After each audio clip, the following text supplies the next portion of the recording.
করছি target question ব্যাংকের 5 নম্বরের রাইটিং স্কিলটি। এখানে বলছে write a letter to your friend about your daily routine.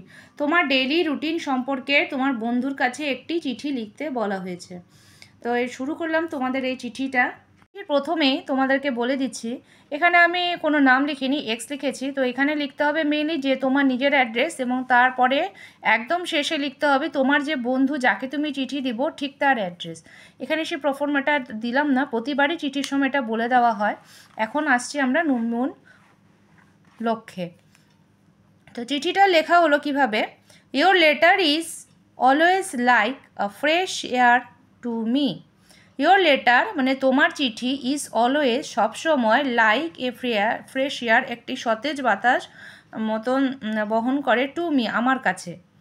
It feels মানে অনুভব করা, এটা অনুভব করে, great to me to know এটা খুব অনুভব করে, এটা আমার কাছে খুব মহান যে, টু নো যে জানতে পারা, অ্যাবাউট ইয়োর ডেইলি রুটিন যে তোমার ডেইলি রুটিন সম্পর্কে যে আমি জানতে পেরেছি, এটা আমার কাছে অনেকটা বিশাল।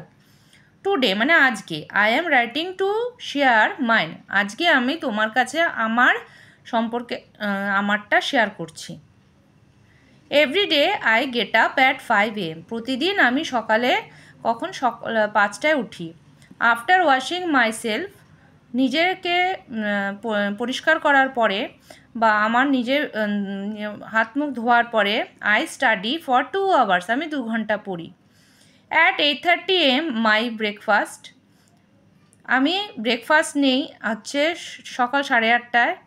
At 9:30 I take my bath and ready for school, আমি 9:30টায় স্নানে যাই এবং তারপরে স্কুলের জন্য রেডি হই।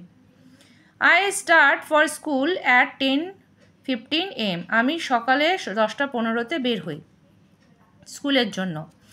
After my school I play for 1 hour, স্কুলের পরে আমি মানে বাড়িতে ফিরে এসে 1 ঘন্টা খেলা করি। At 6 PM to 9 PM I study, সন্ধে 6টা থেকে রাত্রি 9টা পর্যন্ত আমি পড়াশোনা করি।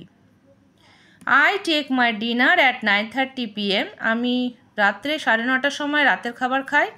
And 10 PM I go to bed, এবং রাত্রি 10টার সময় আমি ঘুমোতে যাই। This is my daily routine, এটা আমার প্রতিদিনের রুটিন।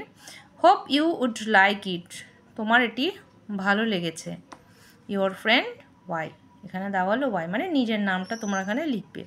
তো আশা করি তোমরা ছোটোর মধ্যে 60 ওয়ার্ডসের মধ্যে তোমাদের এই চিঠিটা কমপ্লিট হয়েছে, তোমাদের ভালো লাগবে অবশ্যই। আর এরকম টাইপেরই কোশ্চেন অ্যাকচুয়ালি তোমাদের আসে, এর থেকে বেশি কঠিন প্রশ্ন তোমাদের পরীক্ষায় আসবে না।